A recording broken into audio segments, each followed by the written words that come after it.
Hello dear students, welcome to the online session once again. So here we continue with the poem The Spider and the Fly written by Mary Howitt. So in the previous video we have seen that what was the intention of the spider and how it was trying to trap the fly into its web. And we have also seen that how flattering words the spider uses to convince the fly to get into its web. So today we'll be continuing from stanza 3 onwards. So stanza 3 goes like this. Said the cunning spider to the fly, dear friend, what shall I do to prove the warm affection I have always felt for you? I have within my pantry good store of all that is nice. I'm sure you are very welcome. Will you please to take a slice? So we see that here the spider tries to become more friendly with the fly here. And here he tries to use the word dear friend. That shows that it comes out of showing more passionable, more affectionate towards the fly and making the fly feel that someone is really caring for her.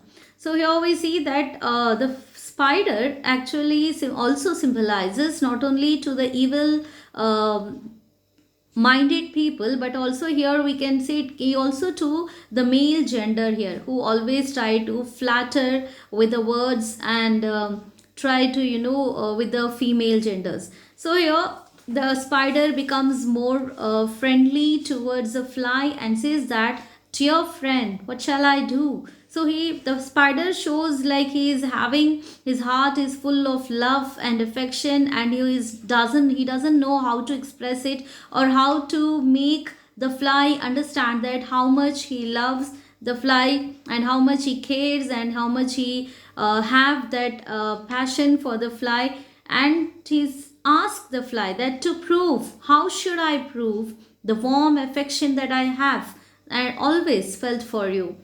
I have with my pantry, and he also says that in my pantry. Pantry here refers to the room where the food is stored. So he says that I have within my pantry a good store of all that is nice. There's a lot of delicacies kept in my pantry, and I'm sure you are very welcome, and I welcoming you. Here we see that the spider is using these flattery words to date with the fly and invite the fly for the dinner.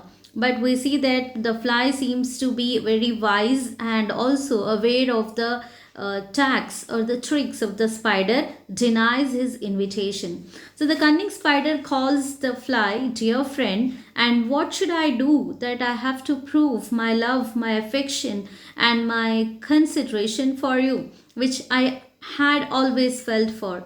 Then he said that there were many delicacies in my room, in my store, and if you would like to have it, you are mostly welcome. But the very clever and cautious fly again denies his invitation and says that, oh, no, no, said the little fly. Kind sir, that cannot be. I have heard what is in your pantry. So the fly here says that, respectfully says that, kind sir. You can see the fly addresses the spider with the word fly.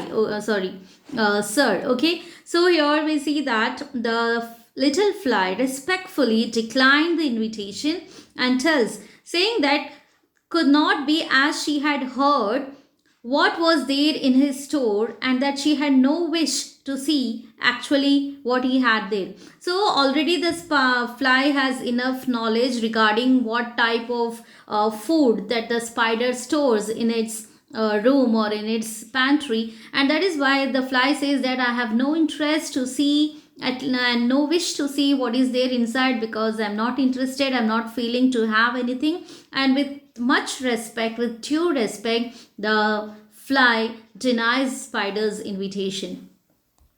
So the time the spider tries to befriend the fly by calling her dear friend, he wants to establish a false bond. Here we see that the bond that the spider is trying to create or trying to put with the fly is not a real one. It is only to make the fly to fall into his trap. So that is why here he says that this is a false bond of friendship and affection in order to lure the fly into his home. Again, he tries to persuade the fly to fulfill his wish by offering her good food from his pantry. The fly is, however, determined not to be tricked by the cunning spider. She tactfully refers to the spider as kind sir. Here we see that the fly also doesn't show any kind of rage or angry or unsatisfied behavior towards the spider, but very calmly, very patiently, and with showing all the respect towards the spider, because she know that in this situation she should not be too rigid, because chances are there that she could get trapped. So that is why, with lot of respect and very politely, she addresses the spider kind sir and tells his that she is not at all interested in seeing what he has to offer her. From this stanza, the poet also communicates to us about the relationships that we see in our society, where a lot of people, especially a lot of men folk, used to make false bond, false promises, and they involve in the friendship and show the affection with their flattery words and try to lure the people, okay, especially the girls or the women. So you always see that these type of situations happen in our surroundings also, and it is always advised to be very wise and aware of their real intentions, whether it is they do really mean to harm or you are on the safer side. So the poet here, though this poem was written in 1817, with this example of the story of the spider and the fly, the poet is again making the people cautious about the things happening around them, irrespective of any situation or irrespective of any age. So let us move to the stanza 4. Now, stanza 4, we see that the spider here doesn't give up. He keeps on trying with one or other ways because he wants somehow the fly to be trapped into its web. So every time we see that whenever the fly denies, the spider doesn't give up and he just tries some other methods to convince this fly. So here again the spider says, "Sweet creature," said the spider, "you are witty and you are wise. How handsome are your gauzy wings. How brilliant are your eyes. I have a little looking glass upon my parlor shelf, and if you will step in one moment, dear, you shall behold yourself." So here again we see that the spider calls, he becomes more, uses more sweet words, more try to become, try to become more, pouring of the sweet words, sweetened words, caramelizes words and says that sweet creature. He addresses the fly as a sweet creature and praise her. You are witty and you are wise. So he praises the qualities of the fly here. So from last two attempts, the spider actually failed in convincing the fly, because he understood that this fly is not like the other insects or other flies, and this fly, she is very clever, she is very wise, and he praises her knowledge, her intelligence, and he also flattered her, saying that she had very, very beautiful wings. This is what the another way that people used to adopt, like when nothing works out, then finally they start praising the beauty, the qualities, or like whatever the characteristic features. And because that women have the basic psyche that they love to be praised, so here the spider understands that the fly is also portrayed as a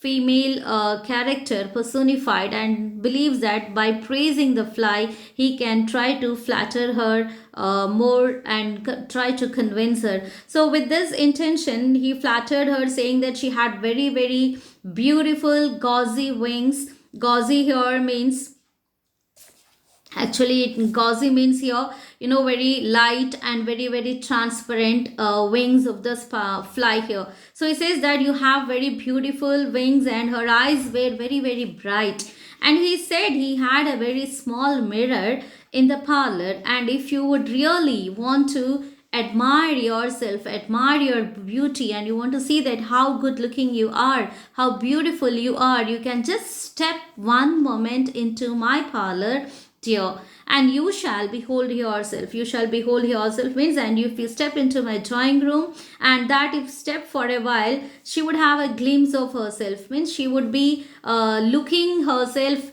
and trying to understand and feel that how beautiful you are. So it normally happens, like when someone else praises your beauty, your talent, your characteristic features. Maybe that is a moment that you try to analyze, like, I too possess this quality, or it seems to be something admirable and normal. It is a normal nature of the human being that we start feeling more and more happier in that, okay, and more pleasing or pleasant feeling will be coming. So same thing is what happening with the fly here. When the fly was praised by the spider about the beauty of the fly, and also the very colorful and light transparent wings of the fly and the bright eyes of the fly, these all lured the fly really internally. But still the fly holds herself, and she doesn't express that she is really lured by the spider's words, and she just denies to step into the parlor again.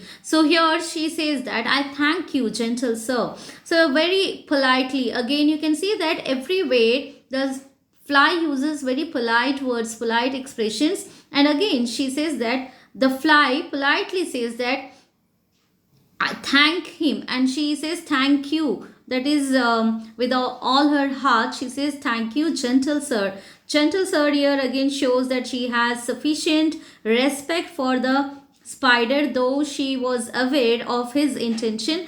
And she said that, for what you are pleased to say. So what, for what your pleasing words, your sweet words, your praising words, I'm very thankful to you, and bidding you good morning now. I will call another day.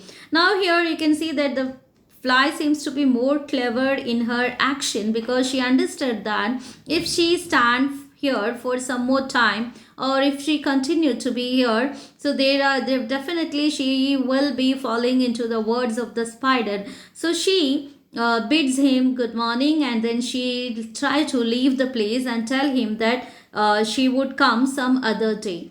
So in these two stanzas we can see that the spider, though disappointed for a while, but still he does not give up his attempt to convince the fly and trap into his web. The time he tries to flatter the fly in doing what he wants her to do. He calls her sweet creature that is witty and wise, and he acknowledges the fly's smartness and decides to coax her by repeatedly complimenting her. He also compliments her appearance, how handsome are your gauzy wings, how brilliant are your eyes. People get easily admired when you, especially the women folk, easily get admired when you praise their beauty. So he wants to show the fly that how beautiful she is by offering her a looking glass. Here, looking glass refers to a mirror to look at herself and appreciate her own beauty. The point to be noted is that until now the spider had been asking her to step into his home. Now again he repeats, will you walk into my parlor? So this is what we see, that the attempt made by the spider to make the fly somehow convince her and enter into his web, so that he could dine on her, or he could catch her and into his trap. And the poet here again, with these stanzas, with these examples and the conversation of the spider and the fly, again makes us cautious that we have to be aware of the people like the spider, who always try different methods, different ways to somehow trap the people into their to fulfill their intentions. But we have to be very wise and witty like the fly. I hope you understood the two stanzas very well. So stay tuned. We'll see what happens with the fly and the spider in the coming video. Till then, goodbye. Take care.